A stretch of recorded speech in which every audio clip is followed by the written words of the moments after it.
EFOCOM est toujours présent dans l'action, la mobilisation et la grève pour dire stop au projet de réforme des retraites. Tant qu'on n'a pas réglé le problème du chômage dans notre pays, franchement, ce serait assez hypocrite de décaler l'âge légal. Quand on est soi-même en difficulté, qu'on a une carrière fracturée, bon courage déjà pour arriver à 62 ans. C'est ça la réalité de notre pays. Et alors on va dire non, il faut maintenant aller à 64 ans. Vous savez déjà plus comment faire après 55 ans. Je crois à titre personnel que cet équilibre, il sera notamment atteint par le fait que les Françaises et les Français travailleront un peu plus longtemps. Soit effectivement, chacun, on travaille un peu plus. Mes bons amis, travaillez plus longtemps. À construire un système universel de retraite. Parce qu'il assure l'universalité.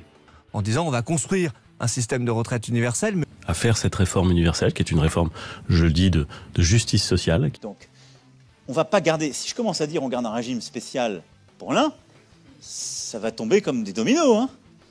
Parce que derrière, on me dira, vous faites pour les policiers, donc les gendarmes. Donc ensuite, on me dira, vous faites pour les gendarmes, donc pourquoi pas pour les infirmières, les aides-soignants. Et puis on va refaire nos régimes spéciaux. En 2 temps, 3 mouvements, on y est. Non. Les danseurs de l'opéra font partie des dernières professions auxquelles le gouvernement a octroyé des concessions.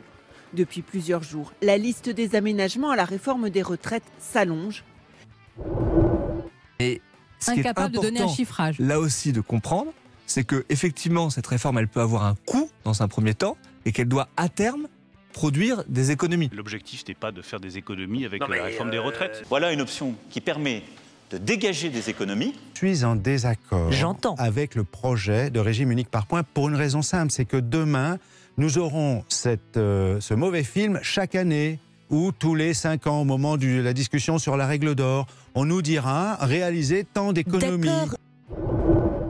Sur la pénibilité, on est prêt à en discuter, mais on n'a pas dit qu'on revenait à un système qui avait été celui qui avait été proposé par la précédente mandature et qui ne fonctionne pas. En réalité, ça ne fonctionne pas. Pas facile de trouver un compromis dans ces circonstances. Manutention manuelle des charges lourdes, c'est non.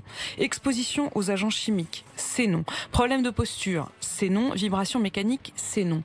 Ça, c'est vous qui avez dit non. C'était dans les colonnes du journal du dimanche. Qu'est-ce qui est oui? Et d'ailleurs, je profite de ça, puisque vous parlez de la pénibilité. C'est quand même assez hallucinant. On nous dit, venez discuter dans les prochains jours de la pénibilité. Il y a une discussion pour ajouter les fameux 4 critères qui ont été retirés à l'origine du compte pénibilité. Et là, d'entrée, la porte est fermée. On nous dit, les 4 critères qui ont été retirés, quoi qu'il arrive, on ne les remettra pas en place. Vous ne pouvez pas. Le minimum contributif, par exemple, le minimum à 1 000 euros a été une proposition. C'est pas un minimum à 1 000 euros. Mais si. Non. Mais si. D'accord. Pourquoi c'est pas un minimum à 1 000 euros? Parce que si les personnes n'ont pas... Parce que c'est pour un travail, une carrière complète. Donc il n'y aura pas de minimum de retraite à 1 000 euros. Quel est aujourd'hui le salarié qui a une retraite complète? Quel est le salarié? D'abord, je rappelle quand même que c'est dans la loi depuis 2003, que ça aurait dû être mis en œuvre en 2008. Le gouvernement nous dit oui, mais c'était une loi d'intention. Et alors, le gouvernement actuel, ou les gouvernements qui l'ont précédé, n'avaient pas pour obligation de mettre en œuvre l'intention de la loi de 2003. Donc vous... Bâtir un nouveau système, par points, qui préserve la retraite par capitalisation, par répartition, pardon, c'est-à-dire comme nous l'avons... C'est un lapsus, hein. C'est un lapsus parce que... Vous auriez peut-être aimé faire une retraite par capitalisation? Pas du tout, au contraire. Et d'ailleurs... Qu'est-ce que je vais faire? Je vais créer un système par capitalisation. C'est-à-dire que la retraite unique, ça sera une retraite de base unique qu'on peut garantir par la solidarité et le travail collectif. Et après, je dirais à chacun, débrouillez-vous pour vous faire la retraite si vous voulez avoir une bonne retraite. Nous sommes des grands investisseurs en France. Plusieurs centaines de milliards d'euros sont investis dans ce pays. Nous étions avec d'autres qui investissent beaucoup en France. Et le président de la République. Et le président de la République, comme les ministres, ont à cœur, je pense, d'avoir un dialogue suivi avec les grands investisseurs investir dans ce pays. Dans ce tribunal se joue un procès croustillant. BlackRock contre BlackRock, entreprise contre salariés. BlackRock aurait constamment transféré l'argent de leur pension entre différents fonds médiocres et encaissé des frais à chaque opération.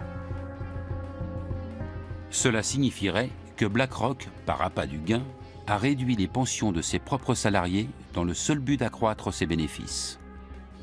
Le préjudice s'élèverait à des millions de dollars.